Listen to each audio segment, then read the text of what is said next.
Celebrity is a curious phenomenon. For as long as societies have existed, there have been individuals within them who hold high status, whether that be because an official role they serve comes with power and influence, or they just possess certain talents and attributes that have come to put them in the public eye. It's the sort of people in the latter category that are most likely to come to your mind when you hear the word celebrity. A glamorous individual or couple walking a red carpet as cameras flash, and the masses scream out in the hope they might be acknowledged by these revered figures, if only for a second. While some might argue the amount of attention we give to those who are good-looking and charismatic enough to wind up on a large or small screen is completely disproportionate to the amount of value they really bring to the world, we would argue there's no point in bemoaning that which is never going to change. Maybe in an ideal world, it would be the faces of soup kitchen volunteers we'd see plastered on the covers of all our magazines. But this just isn't in keeping with human nature. It is, of course, the people we see frequently, albeit not in person in this case, that we develop an interest in. The fact that interest for many of us goes beyond what project they're making next and into areas like how large their homes are, what parties they're going to, and who they're dating may not be strictly logical, but it is in keeping with human nature, so there's not much to be gained from trying to fight it. Having said that, over the last 20 years or so, the culture of celebrity watching has maybe started to get a bit out of hand. As mobile technology has improved exponentially, so too has the ability of notable people to put more of themselves out to the world, as well as the ability of paparazzi to hound those with less exhibitionistic tendencies. And it's in this area of entertainment where we begin to get a glimpse of a darker side of celebrity obsession. Any paparazzo knows snapping a photo of a star during a moment of weakness, or better yet, profound existential pain, can be worth just as much as snagging an exclusive shot of an A-list wedding. Because at the same time as we find an escape in fantasizing about people with lives so much better than our own, there's an even deeper satisfaction that comes from the realization that below the surface, the lived experience of some of these same people may be just as crappy as ours.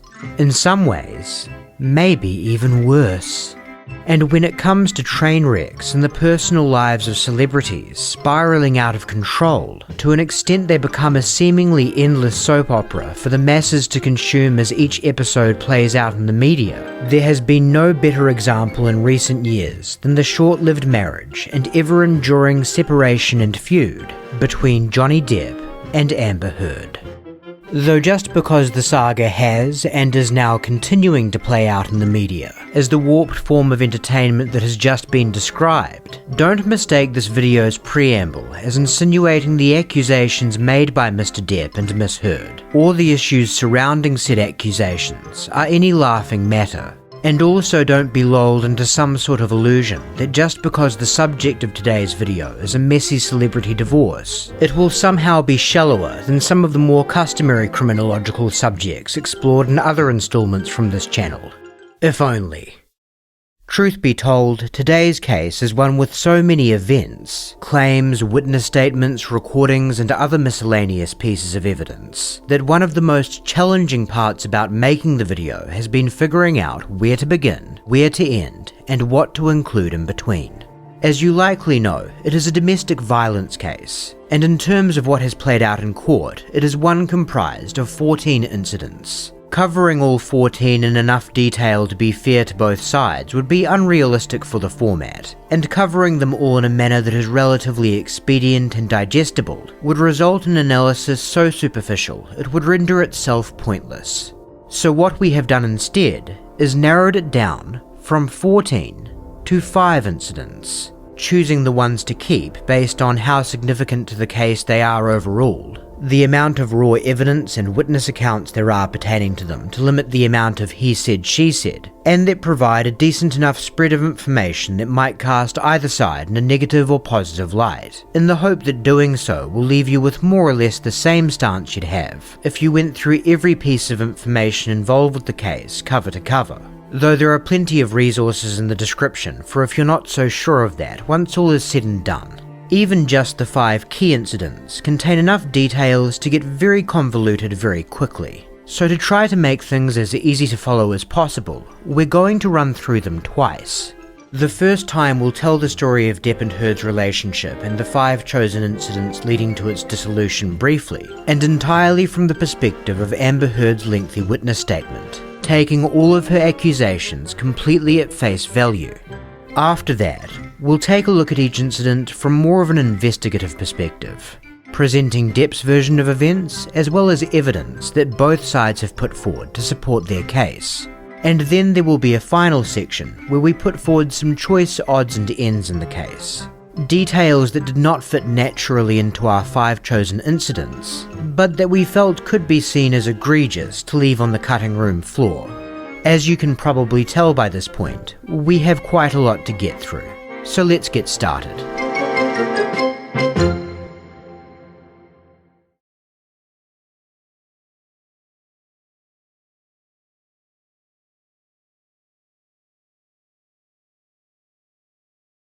In 2009, filming began for the 2011 feature, The Rum Diary. The film, based on Hunter S. Thompson's novel of the same name, would go on to perform poorly at the box office, receive mixed reviews at best from critics, and ultimately prove to be totally forgettable in every way but one. It facilitated the introduction of one of the century's biggest movie stars, Johnny Depp, to the up-and-coming movie starlet, Amber Heard.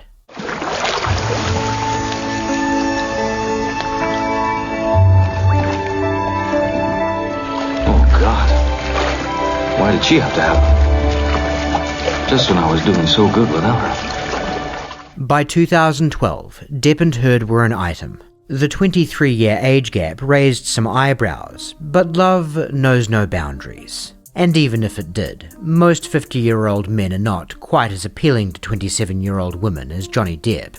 In 2015, Depp and Heard married, tying the knot with a small ceremony on Depp's private island in the Bahamas.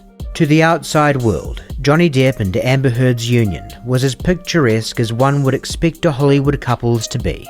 But as we now know, below the surface, the relationship was no fairy tale. By Heard's account, as early as 2013, a pattern had begun, which should sound very familiar to anyone who has been unfortunate enough to fall victim to domestic violence. One of abuse, followed by remorse, then reconciliation and a period of calm before the cycle repeats itself. While most of the time Depp exhibited the gentle, quirky demeanour that the public knew him for and she had fallen in love with, he had also begun losing his lifelong battle with substance abuse, regularly drinking to excess as well as using a wide range of illicit drugs. And often when he was under the influence, a much darker side of him emerged. One that he and Heard would come to call the monster. When the monster took over, Depp would become wickedly mean-spirited, directing verbal and often physical abuse at Heard. In the days that followed, he would apologise and ultimately convince Heard that he was determined to get back on the wagon. But as time went on, the monster only seemed to grow stronger, and the damage it inflicted only more severe.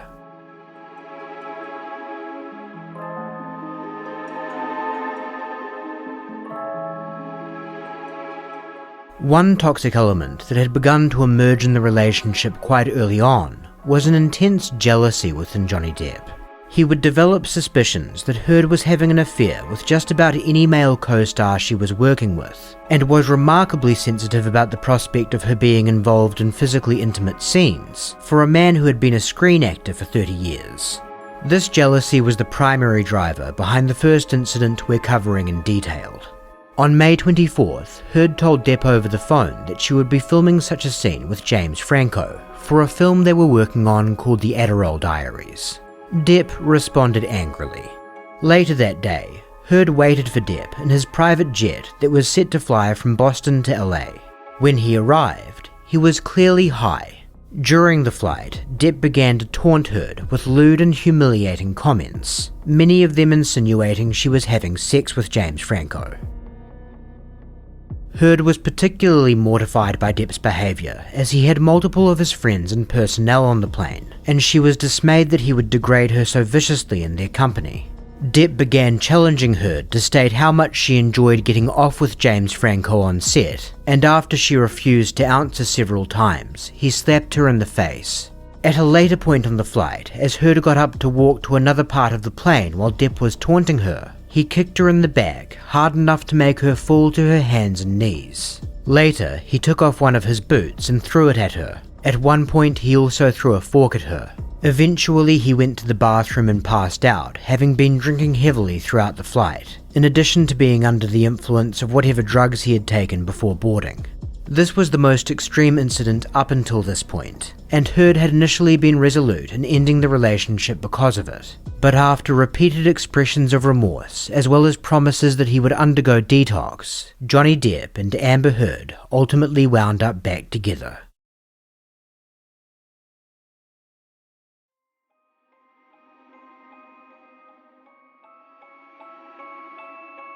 The second chosen incident is not really a single incident, as it spans the course of several days. Depp and Heard were staying in a private resort on the Gold Coast of Australia. Having gotten married a month earlier, they were having arguments about pre- and post-nuptial agreements. Depp had again fallen off the wagon, if it can be said he had ever truly been on it. At one point, Heard claims he downed 10 MDMA capsules. Depp berated and assaulted Heard multiple times over a 3-day stretch, but the epicenter of this incident is in the second day.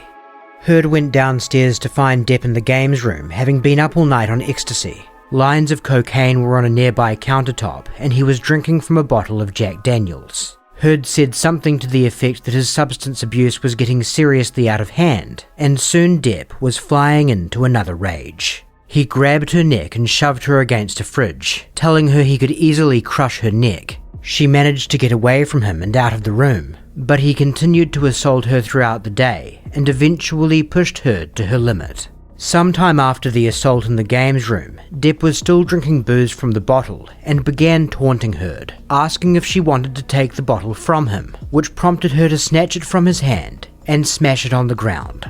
Depp then flew completely off the handle. He began picking up full liquor bottles and hurling them at Heard as she ran from him. He grabbed her by the hair and threw her across a room where she smashed into a ping pong table which collapsed under her. Shortly thereafter, Depp was gripping Heard's neck and repeatedly bashing her head into the fridge, screaming she made him do this. At this point, Heard's bare feet were beginning to get cut up by broken glass on the ground. He stripped her naked, ripping off the nightgown she was wearing, and started grabbing her breasts. At one point, he ripped a mounted phone off the wall and began repeatedly smashing it right next to Heard's face. Though in the midst of the chaos, Heard did not notice at the time, Depp had slammed the phone with such velocity that in the process, he had severed the tip of one of his fingers. A lot more on that in part 2. Depp continued assaulting Heard for some time, and over the course of everything, her hands and arms wound up badly scratched by broken glass. The episode was so severe, Heard genuinely feared that she might die, but finally Depp relented and she was able to retreat to the bedroom. She locked herself in and took sleeping pills to make it through the night.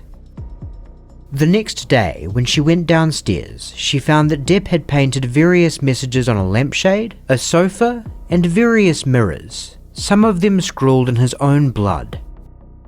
Among the messages were the words "Easy Amber" and "Starring Billy Bob," alluding to an affair Depp suspected Heard was having with Billy Bob Thornton. Heard found Depp in an office, still drinking from a nearly empty bottle of Jack Daniels. More verbal abuse followed, but upon learning how badly injured Depp's finger was, Heard was ultimately able to convince Depp to contact a security team, who arrived sometime thereafter and took him to a hospital. But not before Depp began urinating in the house, attempting to write Amber Heard's name on the walls and carpet. Again, Johnny Depp and Amber Heard ultimately reconciled after this incident.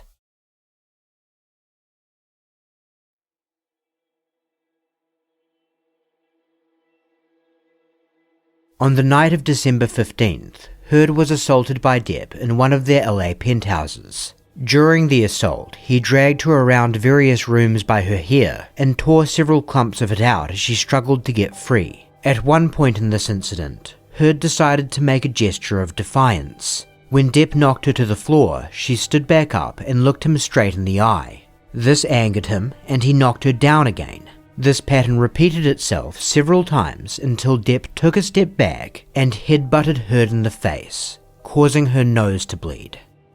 At this point, Heard resolved to leave Depp for good and warned him that if he touched her again, she would call the police. But this did not deter him from continuing to assault her. More slapping, hair pulling, choking, etc. Eventually, Depp was on top of Heard on a bed, pushing her face down into the mattress and pulling out more of her hair. He had his knee on her back, his other foot on the bed frame, and he began punching her in the head. The last thing Heard remembered was the bed frame splintering before she blacked out. When she came to, she heard her friend Raquel Pennington, who lived in another penthouse on the same floor, crying out in shock. Pennington and another friend, Melanie Iglesias, who was also Heard's makeup artist, had let themselves in after not getting an answer at the door.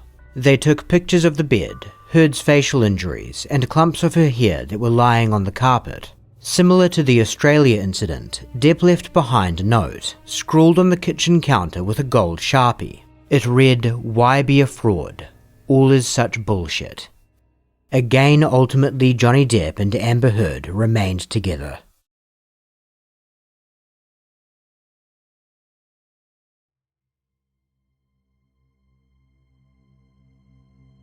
On April 21st, Depp showed up to Heard's birthday party at their LA penthouse 2 hours late and clearly drunk and high. After the attendees left, Heard expressed to Depp that she was disappointed and hurt by the slight, and soon he was in another rage. He threw a magnum bottle of champagne and other bottles and/or glassware at her, which resulted in her being hit by pieces of shattered glass. Eventually, Depp left the penthouse, smashing various pictures and photographs on his way out. The next day, Heard travelled with friends to the Coachella Music Festival. That same morning, one of Depp's housekeepers discovered what they deemed to be human feces in Depp and Heard's marital bed. Depp became convinced that either Heard or one of her friends was responsible, while Heard maintains the excrement would have come from one of her 2 Yorkshire Terriers. More on this in part 2, unfortunately.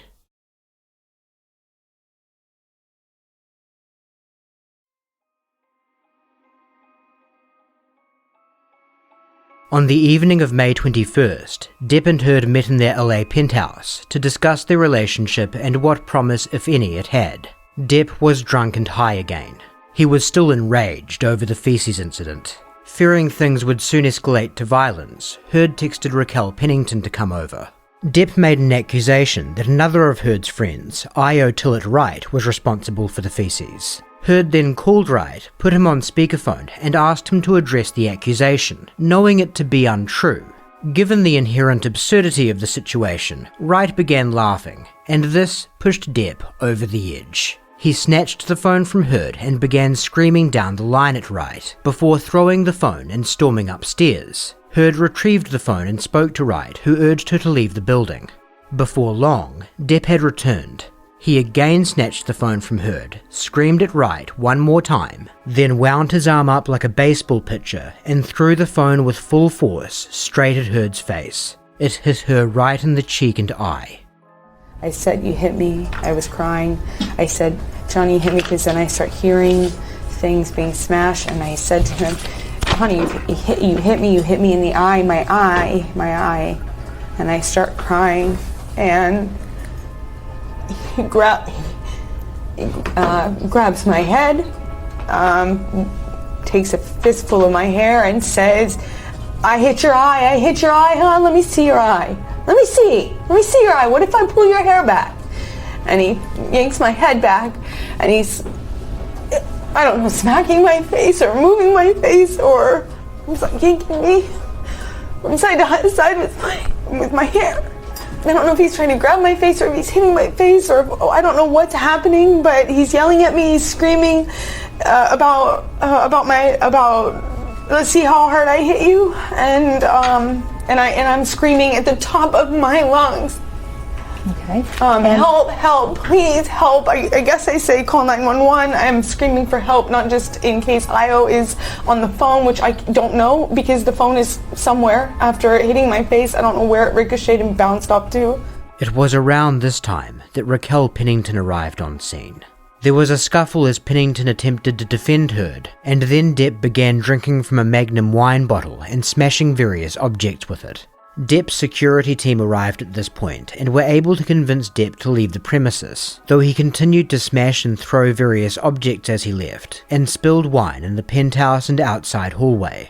Pennington and her husband, Josh Drew, took pictures of the damage that Depp left in his wake, including the injury to Heard's face. It was this incident that proved to be the final straw. Okay, Amber. An ugly red mark is visible on the face of Johnny Depp's movie star wife Amber Heard as she leaves court with her lawyer Friday. 30-year-old Heard is claiming domestic abuse by Depp. Johnny brutalized you? A judge granted her request for a temporary restraining order, calling on Depp to stay 100 yards away. Are you going to go to the hospital, Johnny? The hearing came as this shocking photo came to light, a nasty bruise clearly visible. The photo was reportedly taken Saturday night. One report claims Depp threw an iPhone at her. People has learned exclusively that this is not an isolated incident, so while this photo is very shocking and it's news to a lot of people, the source tells us it's just the latest incident like this. These additional photos were attached to the court documents. They show Amber's nasty bruises, plus an injury to her chin. And these photos from inside Johnny Depp's house show a shattered picture. Shards of glass are on the floor. This photo is a bottle of wine on the floor along with a red stain, presumably from the thrown bottle. Amber Heard broke down in tears as she was driven from the courtroom in an SUV. The shocking photos couldn't come at a worse time for Depp, who is on a promotional tour for his new movie Alice Through the Looking Glass. Now, he has serious issues to deal with. But for a time, he was able to deal with those serious issues in a manner that did not entail the incineration of his career and public image. Depp and Heard reached a settlement in the process of finalising their divorce, in which Depp paid Heard $7 million, and neither party really admitted to any wrongdoing. They released a joint statement that read, "Our relationship was intensely passionate and at times volatile, but always bound by love. Neither party has made false accusations for financial gain. There was never any intent of physical or emotional harm." Translation: Depp did not admit being an abuser, Heard did not admit being a liar or a gold digger, and both of them were free to move on with their lives. As part of their arrangement, Heard dropped the restraining order, and both parties signed non-disclosure agreements to ensure there would be no further mudslinging in the press. And that's by and large what proceeded to happen over the course of the next year or so, with both Heard and Depp continuing to work as prominent movie stars. Most notably, Heard starring as Mera in the Aquaman film franchise, and Depp as Dark Wizard Gellert Grindelwald in the Harry Potter spin-off Fantastic Beasts franchise. The latter of which was at the root of things becoming openly acrimonious again when on the 27th of April of 2018, executive editor and columnist for British tabloid The Sun, Dan Wooten, penned an article on The Sun's website strongly criticising J.K. Rowling for openly expressing delight over Depp's casting, in light of the Harry Potter author's outspoken support for women's rights, contrasting with Depp's reputation as a, quote, wife-beater. That prompted Depp to sue The Sun's publishing company, News Group Newspaper, and Wooten for libel, which led to a 3-week trial in London that commenced in July 2020, with Heard testifying as the defendant's key witness. Depp also took the stand for several days. You probably already know what the outcome was. It was the backdrop to this summer's legal blockbuster. Today at the High Court, Amber Heard and The Sun newspaper emerged victorious. The actor claimed her bruises were inflicted by ex-husband Johnny Depp. The judge accepted this and the description of Depp as a wife-beater. Today has probably cost Johnny Depp hundreds of millions of dollars, and he can make all the protestations after the verdict and all the statements he wants, but the words are Johnny Depp, wife beater. And the consequences of that are, when big family movies are being cast, they're not going to cast Johnny Depp. Announcing he would appeal, Depp's legal team said the decision is as perverse as it is bewildering. Most troubling is the judge's reliance on the testimony of Amber Heard and corresponding disregard of the mountain of counter-evidence. With very few witnesses to their violent arguments, the judge had to decide who was telling the truth. He came to the conclusion that on the vast majority of occasions, it was Amber Heard. The judge dismissed the idea that Miss Heard was a gold digger and accepted her career had probably been damaged by the revelations. I traveled here to the UK to testify as a witness to assist the court. After obtaining a restraining order in 2016 and finalizing my divorce, I just wanted to move on with my life. I did not file this lawsuit, and despite its significance, I would have preferred not to be here in court. It has been incredibly painful to relive the breakup of my relationship, to have my motives, my truth questioned, and the most traumatic and intimate details of my life with Johnny shared in court and broadcast to the entire world. I stand by my testimony. And finally, my heartfelt thanks for all of the tremendous and overwhelming outpouring of support that I have received and the many messages from all over the world. You have given me so much strength, and I send it back to you. Thank you. The judge who presided over the trial, Justice Andrew Nicole, found that on the standard of the balance of probabilities, Johnny Depp was more likely than not to have been guilty of abusing Amber Heard in 12 out of the 14 incidents she alleged, including all 5 of the ones that this video has covered. We'll make reference to his rationale, as well as criticisms of it, as we go back and unpack the actual evidence pertaining to said incidents, starting right now.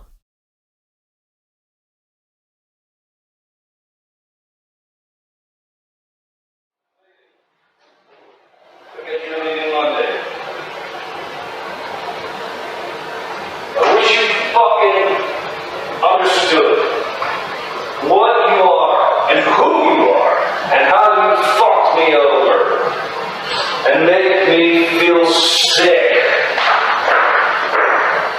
of myself.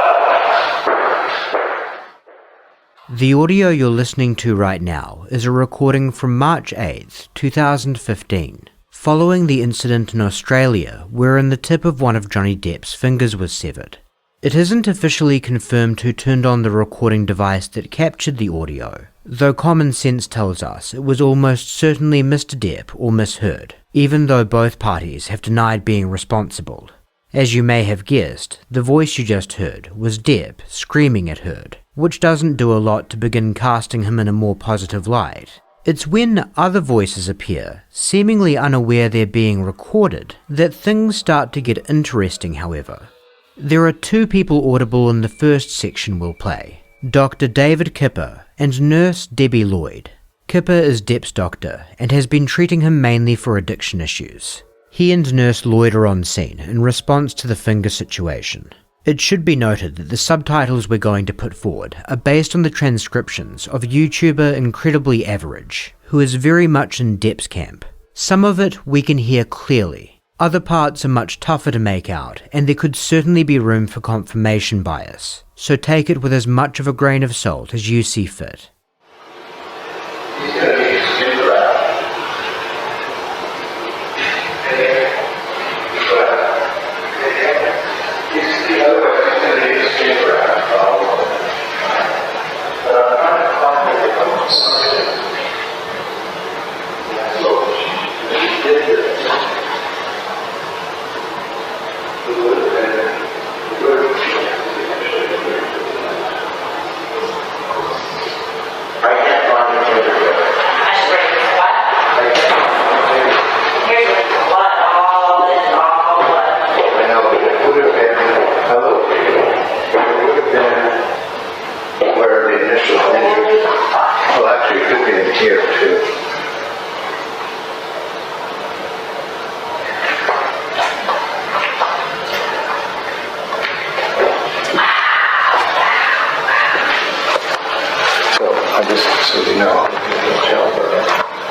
Dr. Kipper describes he and his team struggle to find the tip of Depp's finger, and a little while later he calls out to Jerry Judge, Depp's head of security, who is also on scene. Alright, Jerry. My advice, Amber's going to take care of herself. We're going to take care of them. They can't be together now. It's going to send off come back. So, however, Amber, I think she should be in Los Angeles with her support system. And this has to run its course. And this is not going to be 1 day, it's going to be 2 days.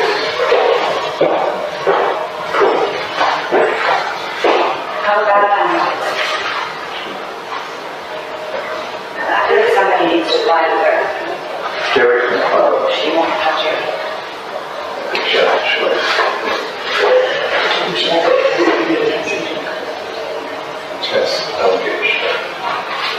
I mean, I know, I don't need to validate what you're saying, but... No, but I'm just wondering if there's another person. That's what I'm saying. Well, I asked those same questions earlier, and it all looks like that. For that reason, like he's not going to be manipulated. He's a strong guy. The first thing you likely would have noticed at this point is that Dr. Kipper seems to have insinuated that Heard is responsible for Depp's injury. Again, that's if you trust the transcription. The moments he's supposed to allude to that are admittedly difficult to make out.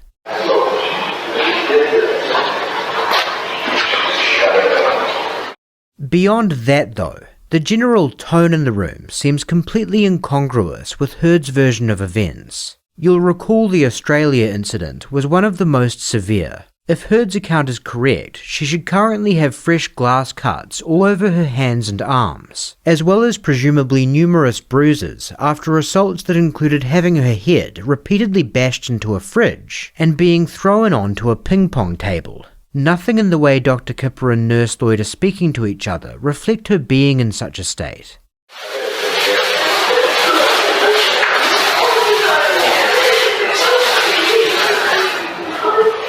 He's got this all over. I mean, he's going to get infected, so then we have to start with ours.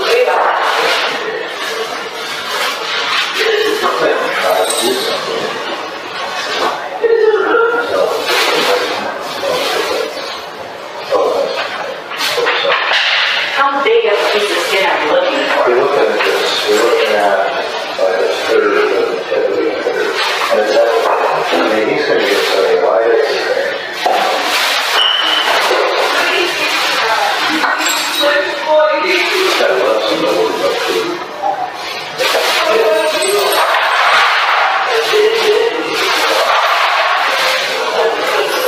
Maybe she should have something.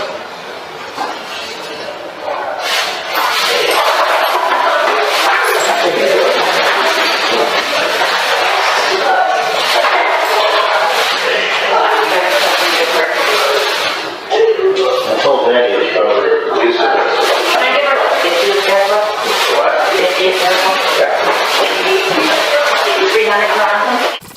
I'll tell you what's something in that. This is guilt. This is guilt. She won't take 50. I gave her 25 and 300 and said we reassess in a little bit. Next we're going to jump to a point where Jerry Judge can be heard speaking on the phone to Christy Dembrowski, Johnny Depp's sister. Judge has some very notable things to say about Heard's injuries that might provide some insight as to why no one seems to be at all concerned about them. Fortunately, he's close enough to the recording device that in this instance, we don't need to trust anyone else's interpretation of what's being said. Okay, fine. I don't be saying, I've seen Johnny Depp, I've never seen this man. And when I say he wrecked this place, I mean it's wrecked. There's no problem. There's TV, I think she did it. There's a cup thrown, it missed. There's been bottles thrown. She admits to me, she threw a bottle on. She did it first. She admits to me that, and I said to her, she also said to me, she says, I said, really beautiful things to do in my temple. He was shouting out, screaming out. Hands scratches on her left arm. She then told me about, I looked at it, and I I've seen this practice before with other people, and it's more dominance, just self-inflicted. I'm convinced about it, it's self-inflicted. At the moment, I'm working with the devil. God has laid it down because what we said in the car together, to turn around and go legal on this, to get this whole thing calmed down. You know, I've been hurt this, I've been hurt that, he's trying to say, I can understand why. And she admitted also that she hit him first. She actually hit him in the face. But So what exactly is Depp's version of what transpired in the hours preceding this recording? According to Depp, all of the tales of copious drinking and drug taking are untrue. He was sober for most of his stay in Australia, but this changed on the 8th. Heard had been relentlessly yelling at and taunting him after she became enraged from learning he wanted her to sign a post-nuptial agreement. Depp made multiple attempts to avoid the argument entirely by hiding from Heard in various bathrooms throughout the residence they were staying at. Apparently he had learned from experience at this point that engaging with Heard when she was in a certain temper would only cause things to escalate further. All of the screaming and insults caused him to break his clean streak and turn to drink, pouring himself a glass of vodka in the downstairs bar and drinking it. When Heard discovered him drinking, she became further enraged, grabbed the bottle of vodka, and threw it at Depp. It narrowly missed his face and smashed into pieces against a wall. Defiant, Depp then retrieved a second, larger, handle bottle of vodka, poured himself another glass, and began drinking that. Heard then grabbed that nearly full, handle bottle of vodka and threw that at Depp. This time, her aim was more on point. My hand was resting on the marble of the bar like that when she threw it from about this distance. And it smashed into the bar, which and this finger, who I now call Little Richard, was the tip of the finger was severed, and all the bone in here was completely shattered. I mean, it looked like Vesuvius. A big problem with this incident is there are no other witnesses to the event itself. We have some audio of third parties seeming to voice their suspicions of Heard, and the claim that Heard is screaming out things like, "I didn't do it on purpose." But even if that transcription is accurate, we can't say with certainty that she's referencing the severing of Depp's finger, though while it can't be said that Heard has ever been caught on tape unambiguously acknowledging responsibility, there is one recording, separate to the one we just sampled, where it sounds like she might be on the knife's edge of doing so. This is from a phone conversation that took place sometime after the final incident. In it, Depp and Heard are mainly negotiating how amicably they will be able to handle their divorce, and whether or not they will need to take things to court. Depp recorded the call on speakerphone, presumably without Heard's knowledge. The last time that it got crazy between us, I really did think I was going to lose my life, and I thought you would do it on accident. And I told you that. I said, oh my God, I thought the first time. Amber, I lost a finger, man. Come on. I had a mineral can of mineral spirits thrown at my nose. You can please tell people that it was a fair fight and see what the jury and judge think. Tell the world, Johnny. Tell them, Johnny Depp. Johnny Depp, man, I'm a victim too of domestic violence, and yes. It's a fair fight. And see how many people believe or side with you. It doesn't matter if it's a fair fight. Exactly, because you're bigger and you're stronger. And so when I say that I thought you could kill me, that doesn't mean you counter with you also that you lost your own finger. Do you believe you're an abuser? No. Do you believe you abused me physically? Do I physically believe? I mean, do I believe I physically abused you? Yes. Do you know I'm 115, well not anymore, but I was 115 pounds. I'm a 115-pound woman, and you're going to say I have the capacity to abuse. That's not the question. That's not the question. Have I ever been able to knock you off of your feet? You started. Off your balance? You started these things. You're going to get up on the stand, Johnny, and say she started it? Really? I have never been able to overpower you. That's the difference between me and you. Why did you try? And that's the difference that the whole world and the jury and the judge will see, is that there is a very big difference between me and you. And while we're on the subject of non-denials, if you were wondering about all those strange messages scrawled on mirrors and furniture, Depp acknowledges he was in fact responsible for those, including the ones in his own blood. His explanation is that he was in shock. He denies the part about trying to write Heard's name with his urine on the walls and carpet.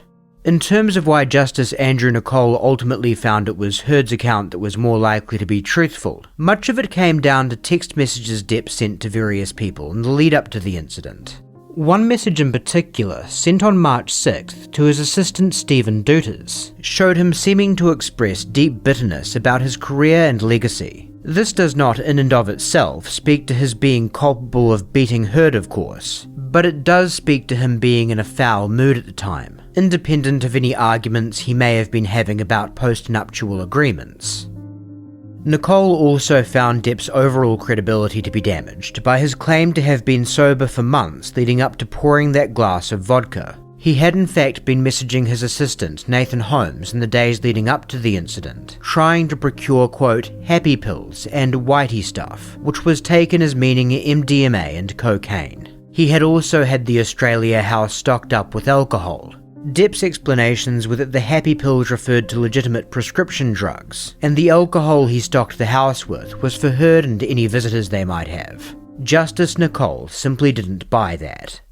Depp's admitted scrawling of the messages certainly didn't help him either, especially the one that read starring Billy Bob and Easy Amber, as the obvious reference to Billy Bob Thornton, Amber Heard's recent co-star in the film London Fields, aligned with Heard's claims of a seething jealousy in Depp. The written word is something that didn't do Depp any favours when it came to the private plane incident either.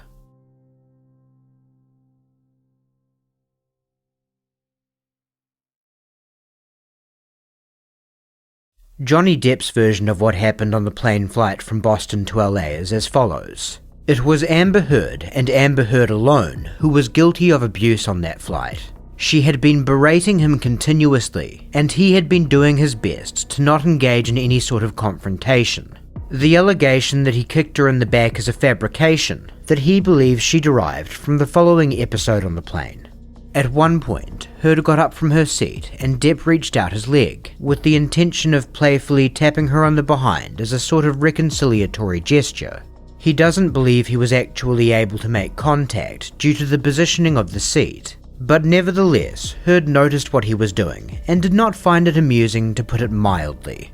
She reacted with such intense anger that she had to be physically restrained by Jerry Judge and Depp's personal assistant Stephen Duters, which brings us to the first factor that makes this one of our chosen incidents.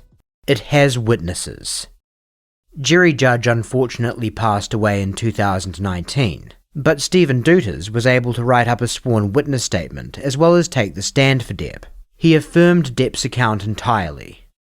The second factor that makes this one of our chosen incidents, however, is that there are some very curious text messages related to it. And no matter what you ultimately believe happened on that plane, it would be very hard to argue the texts do not, at least at face value, seem to fall very much in line with Heard's account.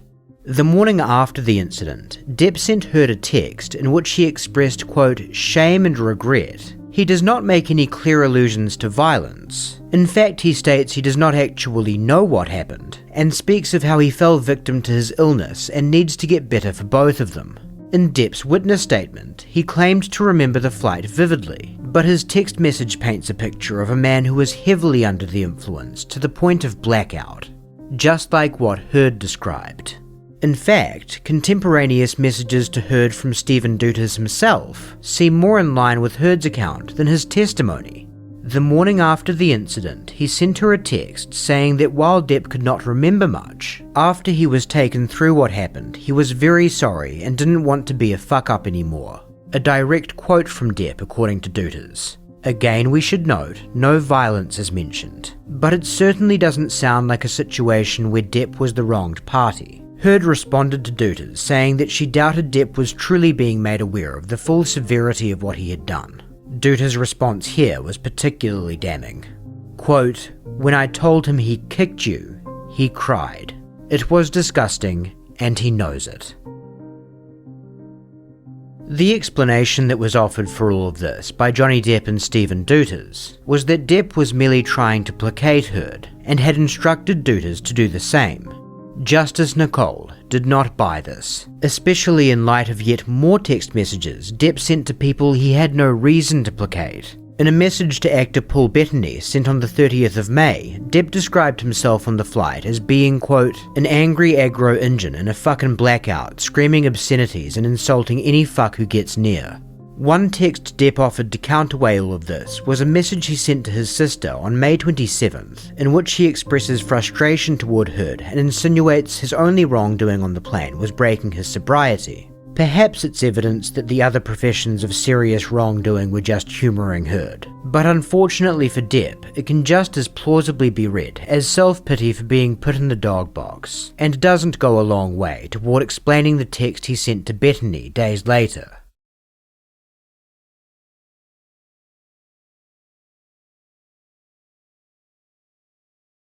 You'll recall Incident 3 was particularly severe.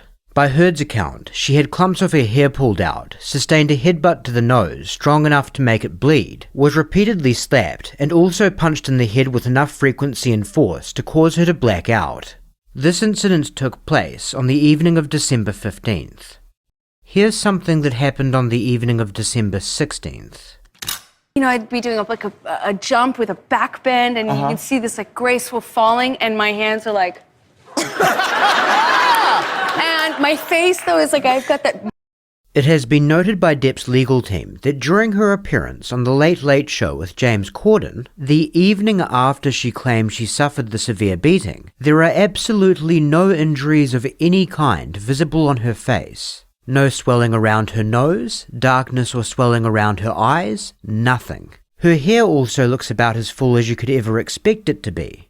Beyond her appearance, her movements are also very fluid. Most notably, as you watch her swing her arms around and raise her hands above her head, you can never detect a shadow of a wince like you would often see from someone who sustained injuries that would cause their limbs to feel stiff. Remember, Depp was allegedly on top of Heard on the bed, pushing his knee into her back hard enough that it caused the frame to splinter.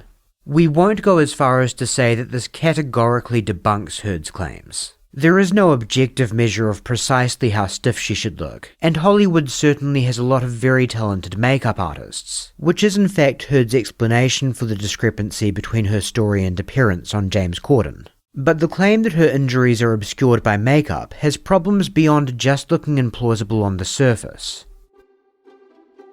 A woman named Samantha McMillan, who worked as a stylist for both Depp and Heard at the time, made a sworn statement attesting that throughout the day on the 16th, she was able to see Heard in a good light, at close range, wearing no makeup, and could see clearly that Heard did not have any visible marks, bruises, cuts, or injuries to her face or any other part of her body. A man named Kevin Murphy, who worked as Depp's estate manager at the time of the incident, also had occasion to see Heard up close on the 16th. In his sworn statement, Murphy wrote that when he arrived at the LA penthouse that day, Heard called him into the master bedroom, where he found her sitting at the edge of the bed crying. She told Murphy about her assault, but his first instinct was suspicion rather than concern. Standing roughly 4 feet away, he observed no marks, bruises, cuts, redness, or swelling to Miss Heard's face, or areas on her scalp where hair appeared to have been torn out. Just like Samantha McMillan, Kevin Murphy did not find Heard to be wearing any makeup. Besides surface-level appearances, another reason Murphy may have been quick to develop feelings of suspicion was that according to him, in all his time around the couple, the only party he had ever witnessed being abusive was Amber Heard. In the form of shouting, though Depp had apparently told him privately about being on the receiving end of physical abuse as well. Another witness to Heard's lack of injuries was a nurse by the name of Erin Borum. Borum is particularly interesting, as she wrote notes detailing her observations at the time. Borum was also not only a nurse, but a friend of Heard's by Heard's own account. She visited Heard at her home on the 17th to deliver medications. Her notes do state that she observed Heard to be actively bleeding from her lower lip. Depp and his team claim this would have been the result of a bad habit Heard had of actively chewing and picking at her chronically chapped lips. We can't say whether the cause of the cut the blood was emanating from was that or an act of violence, but it should be noted that any cut from December 15th would not be actively bleeding 48 hours later unless the scab was reopened somehow. What's much more important though is what Nurse Borum did not observe. Her notes from the visit state that after Heard told her Depp had torn out clumps of her hair and bruised her scalp in the process, she inspected Heard's scalp but could not see any such hematomas. The only other observations she made about Heard's appearance were that she looked dishevelled with unbrushed hair and appeared weepy with sad and slouched posture. When this was put to Heard on the stand, not only did she remain firm, the description she gave of her injuries was if anything more severe than what she described in her witness statement. She asserted that at the time of her encounter with Nurse Borum, she had, quote, 2 black eyes, a broken nose and a broken lip, bruised ribs, bruises all over her body. It's in this incident where this video contends a rather striking amount of bias begins to become apparent in Justice Nicole's ruling. He essentially just writes off Samantha McMillan as being wrong about Heard not being in makeup at the time she observed no bruises, and accepts Heard's claim that she was wearing makeup on the basis that her friend Raquel Pennington attested that she saw bruises on Heard and that Heard's makeup artist, Melanie Iglesias, made a declaration affirming that she did in fact apply makeup to Heard to cover the injuries. He seems to ignore Kevin Murphy's witness statement entirely and without explanation, though elsewhere in his judgment, he does cite Murphy expressing strong loyalty to Depp and messages between the two. Taking loyalties into account when weighing up dueling witness statements is no doubt valid, but he never seems to apply the same scrutiny to Pennington and Iglesias, whose personal and professional interests are very much aligned with standing in good favour with Amber Heard. Which brings us to Nurse Erin Borum. Borum did not have any particular allegiance to Depp, and in fact seemed to have more of a personal friendship with Heard. In Justice Nicole's ruling, he reasons that because Borum was just dropping off medications on the way to see another patient, it would not have been remarkable for her to miss all of Heard's injuries sans the broken lip, as she did not have time to perform a, quote, clinical examination. Just to make sure there's no confusion on this matter, what Justice Nicole is saying here is that it is, in his opinion, more likely than not that a trained nurse did not notice patches of bare scalp, a busted nose, and 2 black eyes on account of being in a bit of a hurry. There are some pieces of evidence that support Heard, however. Most notably, a covert recording she made of an argument she and Depp were having sometime after the incident, wherein Depp seems to verbally acknowledge the headbutt. You can throw a punch, screaming is okay. You can headbutt somebody screaming, but don't scream. Huh? I headbutted you on the Couldn't believe you did that. forehead. That doesn't break a nose. The explanation Depp gave for this on the stand was essentially that he misspoke. His version of events is that as Heard was punching and hitting him from behind, he swirled around to grab her arms and restrain them. In the course of doing so, both of their foreheads clashed. It's his contention that that's what's being referred to in the recording. So when Heard says, "Yeah, you can headbutt somebody screaming, but don't scream," he adopts her language. I headbutted you on the forehead. That doesn't break a nose. What he's apparently meaning to convey is that while he inadvertently clashed foreheads with her, the impact that took place was not severe enough to cause the injuries she was claiming. For what it's worth, Depp admits scrawling the message on the counter. Whether or not you think the man is a wife-beater, it seems well established at this point that writing messages on household items is an outlet for some kind of release for Johnny Depp.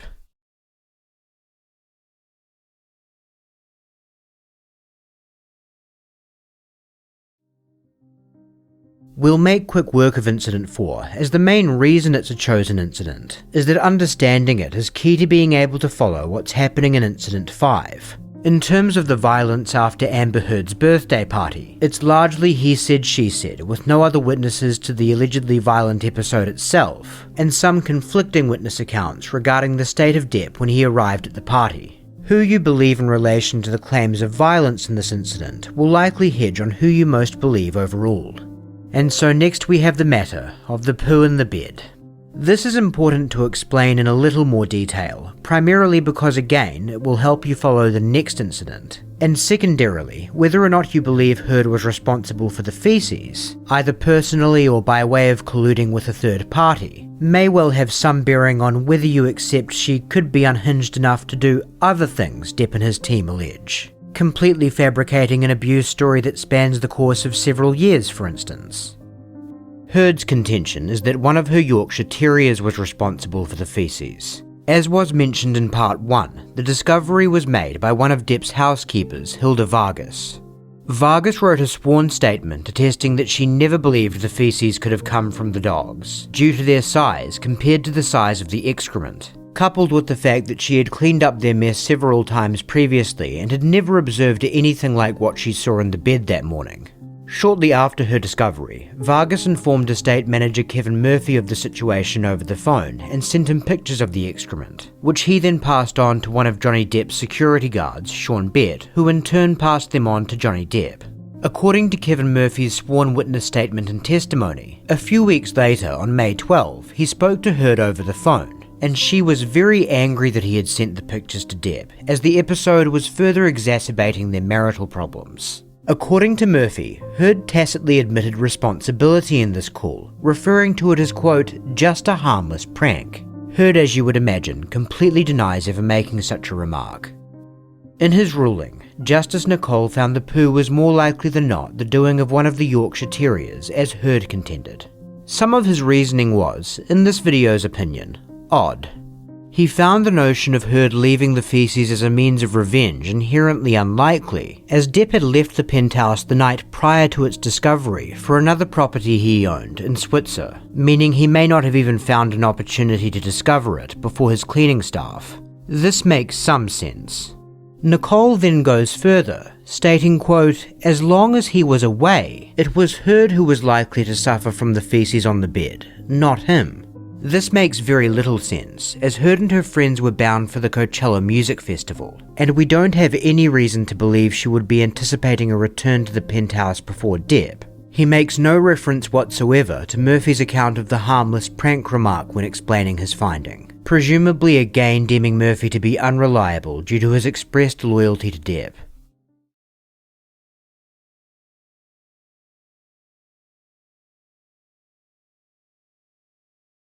Incident 5 is a particularly tricky one to unpack. There are conflicting witnesses with respective loyalties to Depp and Heard, and an awful lot of details are in dispute. So it's probably easiest to begin with what's agreed upon. Depp and Heard were in their penthouse on the evening of May 21st, for the purpose of discussing their relationship and the prospect of its dissolution. An argument did take place concerning the feces found on the bed. Heard was adamant that she was not responsible, and at one point she called Kevin Murphy, put him on speaker, and asked him to retract his account of her referring to it as a harmless prank. Depp claims that when Murphy refused, Heard began screaming down the phone at him, calling him a liar. Regardless of how aggressively she made her feelings known, both parties certainly agree Heard expressed that she did not regard his account as truthful. The next person on the phone was Heard's friend Io Tillett-Wright, who was told he was suspected by Depp as having been responsible for the actual act of defecation. Wright did laugh or otherwise treat the subject with a derisive attitude, which Heard claims caused Depp to fly into a rage. Again, regardless of how aggressively he made his feelings known, both parties agree that Depp expressed his displeasure at Wright's attitude toward the matter. It's at this point, where there is very little about what transpired and how, that is not in contention. Depp of course denies taking Heard's phone on which Wright was on speaker and hurling it at her face. He does however agree that Heard began screaming out for Wright to call 911, all as part of a hoax to stage an incident of domestic abuse. Not long after this, Wright sent a text to Raquel Pennington that read, JD attacking Amber, she told me to call 911, I am doing it. Not long after this, Pennington is in the penthouse. Depp denies there was a physical scuffle of any kind with her. He also again denies laying hands on Heard, but does not dispute that she began screaming out for him to stop hitting her. This, he submits, was for the purpose of furthering the hoax, and her cries did prompt Depp's security personnel, Sean Bett and Jerry Judge, to run inside. When they arrived, however, Depp claims Heard was still 20 feet away from him, sitting on a couch, and when she noticed them, she quickly switched to the past tense, saying Depp would never hit her again. At this point, Jerry Judge urged Depp to exit the residence, which he did. All of the accusations that he was smashing up various things and swigging from a wine bottle are categorically denied by Depp. As mentioned, a problem with this one is there are multiple witnesses, but they contradict each other. You can likely guess how things break. Heard's friends affirm her account, Depp's employees affirm his. To keep things simple, we'll just call that a wash and focus on testimony that comes from seemingly disinterested parties, as well as things that are actually documented. The first thing to look at is photographic evidence.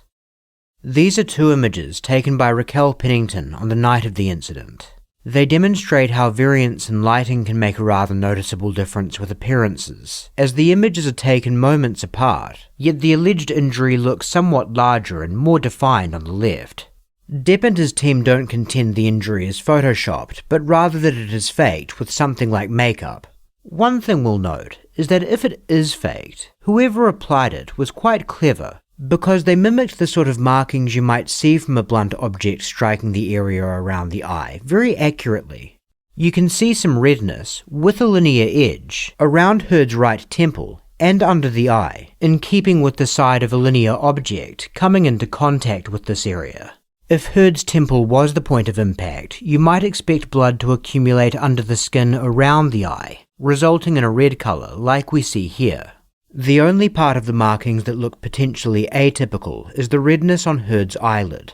Most of the time it would take a few hours for this area to show bruising as a result of blunt force impact to the temple and lower eye socket area. But we can't say the eyelid categorically would not redden within an hour of such a strike, so it's not of paramount importance. Little to no swelling is visible, though it is supposed to be a fresh bruise, and these sorts of things can vary considerably. Can this sort of mark be created by household makeup products? Absolutely. There is unfortunately no way to differentiate coloration from such a product, and coloration from actual blunt force trauma with only a photograph to go on. So ultimately, you just have to decide how plausible you think it is that Heard or Pennington would have understood the general pattern of eye injuries adequately enough to pull off this convincing of a job.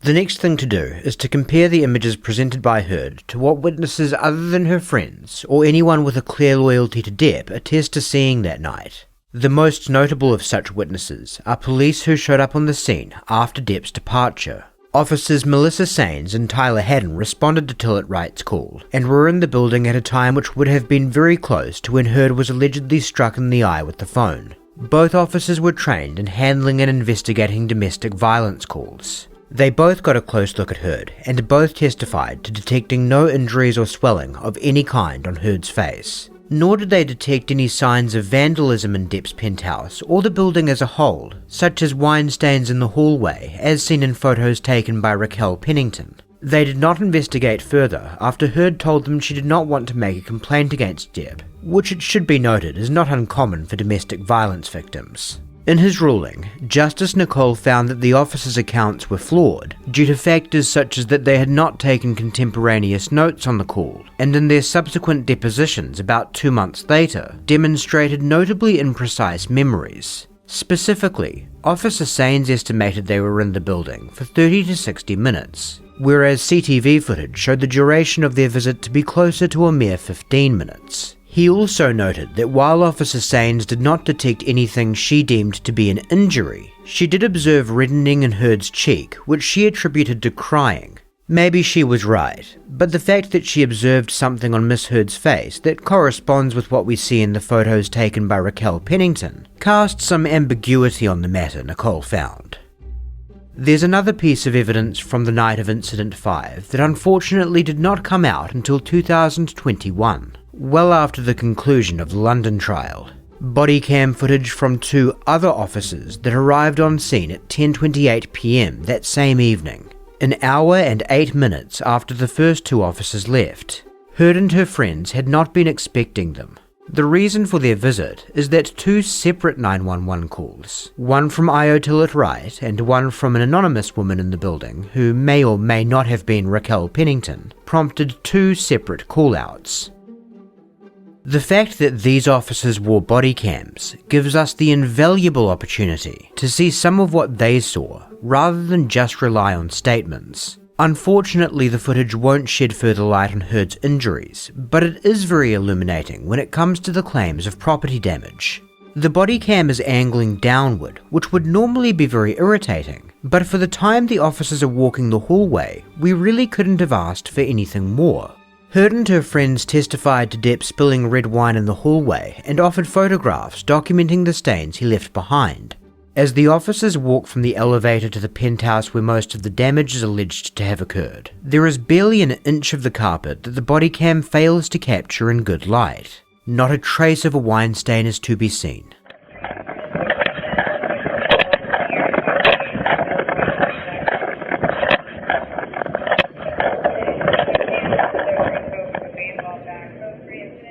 Before Raquel Pennington's husband Josh Drew opens the door, the body-cammed officer even turns around to the one unscanned corner, as if he was specifically tasked to offer as much clarity on this matter as possible for our benefit.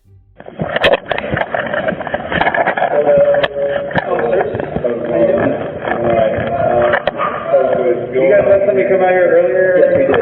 Oh, okay. I can't remember the names offhand. The card inside. Maybe. Yeah, we got another call. I don't know if it's related to the same call from earlier or if somebody called again.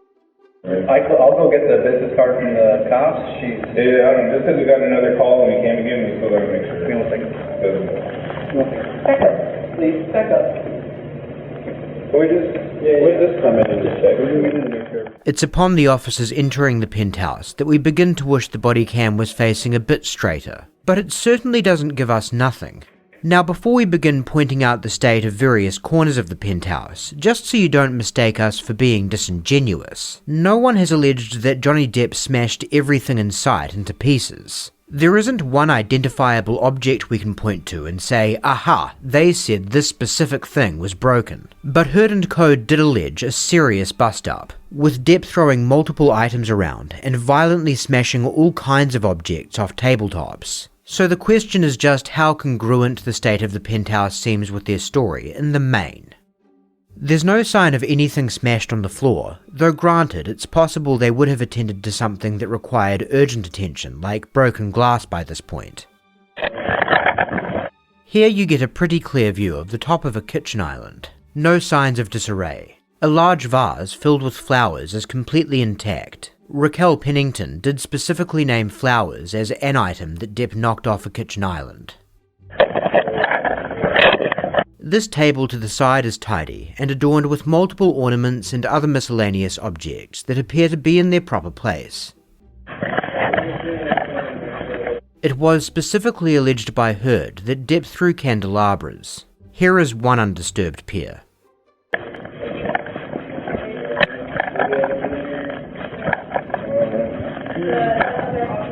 Here's another island that you never get a full shot of in one frame, but it has glass bottles and various other objects sitting neatly atop it. It must have been like a double call. Okay. Who's Amber? You? Okay. And Johnny? Is definitely not here. He's not here? Okay. That's probably like 2 hours ago.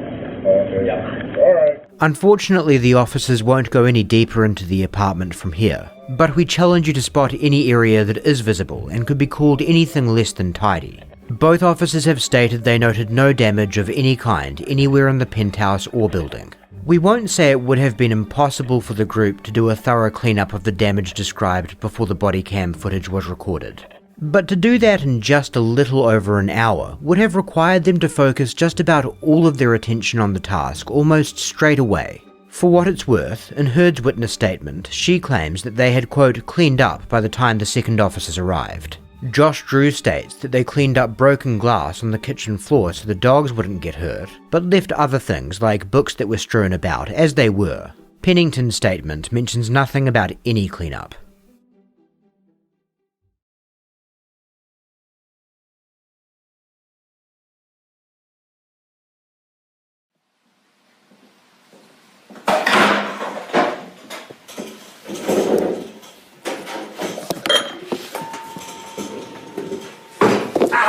This is a video captured by Amber Heard on her cell phone at an unknown date. She has placed it in February of 2016, while Depp has stated he believes it to have been filmed around 2013. Heard supporters maintain it validates much of her characterizations of Depp's violent mood swings during their marriage, while Depp supporters maintain that if you look at it critically, it actually undercuts aspects of the monster narrative. The surface-level significance of the video speaks for itself, so we'll play it through once uninterrupted before going back and breaking down the various observations that both camps have made about it. Motherfucker! Motherfucker! What happened?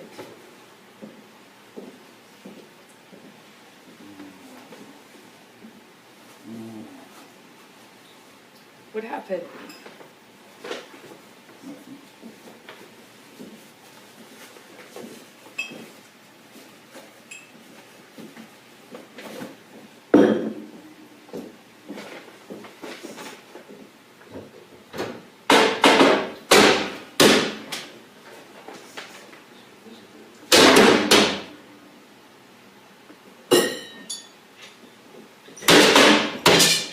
Nothing happened this morning, you know that? Were you in here? No. So then nothing happened to you this morning. Yeah, you're right. I just woke up and you were so sweet and nice. We were not even fighting this morning. All I did was say sorry. Did something happen to you this morning? I don't think so. No, that's the thing. You want to see crazy? I'll give you fucking crazy. That's crazy. Oh, you're crazy. Oh, you're crazy. Have you drunk this whole thing this morning? Oh, you got this going. You got this going? I just started it. Oh, really? Yes. Really?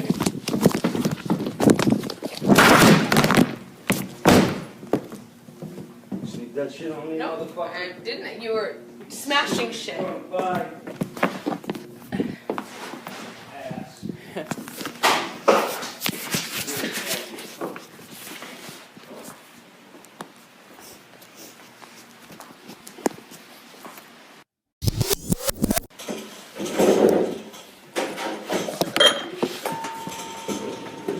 Heard is trying to obscure her phone with the coffee cup and will soon switch to trying to do so with her body. Depp supporters believe this is a demonstration of her duplicity. Depp and Heard actually had a sort of recording policy when it came to their relationship and arguments. Sometimes they would be having a fight, often while inebriated, and then the following day when they were talking it through with cooler heads, one would disagree with the other about exactly how bad they were behaving during the argument from the previous day. To attempt to counteract this issue, they apparently agreed it would be acceptable for them to record what was going on in real time, so they could demonstrate precisely how each other were acting at a future date. But they had to announce that they were recording. Depp and his team contend Heard attempting to conceal her phone is a telling sign her intentions in filming this moment have nothing to do with improving the health of their union. Rather, she's found Depp in a weak moment and is cynically exploiting it by collecting footage that might benefit her down the line. Depp's team have come to refer to this sort of behaviour as building an insurance policy, collecting material that in the event of a divorce would provide her leverage to ensure a handsome payout. Ah! Motherfucker! Motherfucker! What happened? We don't know the answer to this question, unfortunately. Neither Depp or Heard have been able to recall the precise context which caused Depp to be so enraged here, which in and of itself does make one wonder exactly how frequently Depp would be angry enough to scream and pound various household items with his hands and feet.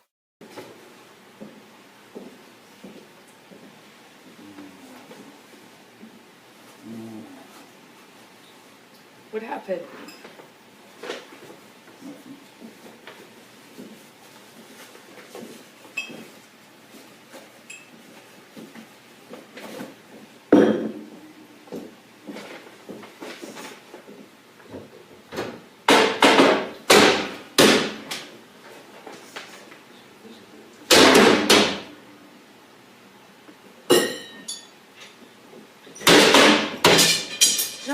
happened this morning. You know that? Were you in here? No. So then nothing happened to you this morning? Yeah, you're right. I just woke up and you were so sweet and nice. We were not even fighting this morning. All I did was say sorry. Did something happen to you this morning? I don't think so. One point Depp supporters make about this footage is that while Depp does take his anger out physically on doors and the like, he never makes a move to strike Heard. While this is true, his behaviour can still be fairly characterised as intimidating, and actions such as throwing and smashing a glass object To you this morning? I don't think so. are not just a further escalation, but also match the sort of behaviour described in parts of incidents 2, 3 and 5, though granted the glass object was not aimed at Heard. No, that's the thing. You want to see crazy? I'll give you fucking crazy. That's crazy. Oh, you're crazy. Remember Depp's claim he only stocked the Australia house with booze for Heard and visitors? Technically it's unfair to insinuate just because someone was very much not sober at one time, they likely weren't at another. But as a rule of thumb, you don't need to stock a property with multiple bottles of spirits and wine during a temporary stay for the sort of purpose Depp claims. Depp is the only one documented doing things like filling a pint glass to the brim with red wine, the sort of drinking habit we'd expect to see in someone who would need the kind of supply arranged in Australia. Oh, you're crazy. Have you drunk this whole thing this morning? Oh, you got this going? You got this going? I just started it. Oh, really? Yes. Really?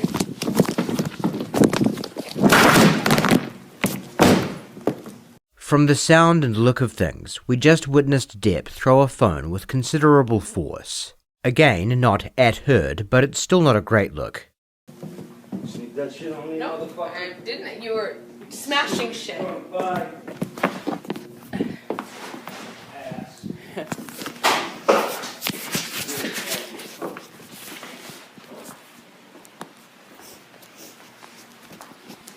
Moments after we hear Heard chuckle, we also get a glimpse of what appears to be a slight smirk on her face. The point that's made about this is that as unacceptable as Depp's behaviour may be, nothing about Heard's demeanour during this 2-minute video seems to suggest that she is afraid of Depp, which is especially curious if Heard is right about this being filmed in February of 2016. That would place it after the assaults on the plane in Australia and the severe beating that left her with 2 black eyes and a nearly broken nose.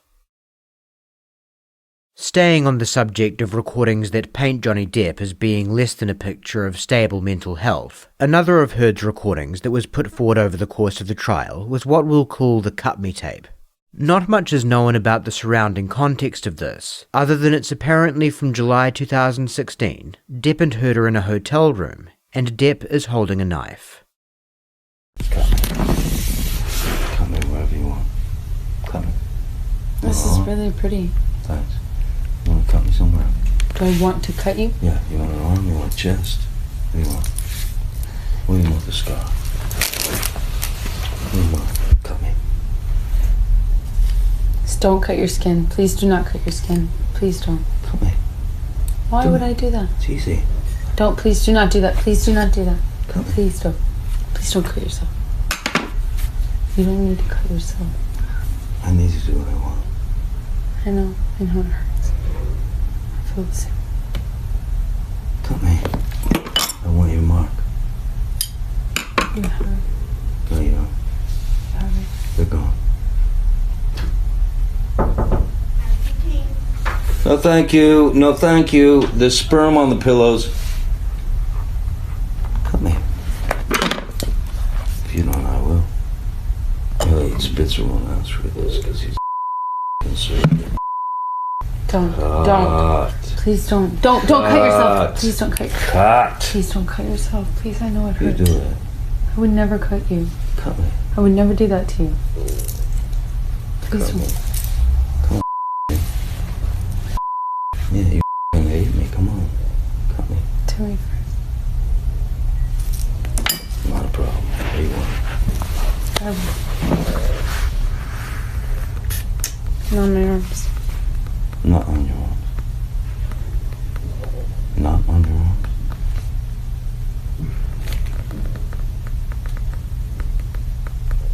coffee cup? Do you? Just gonna go to court?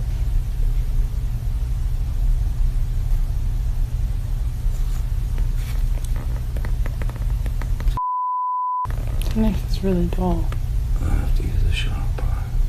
Don't do that. Okay.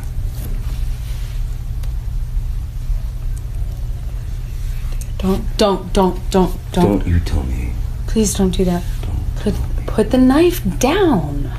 Just put the knife down. Don't do that. Do not do that, Johnny.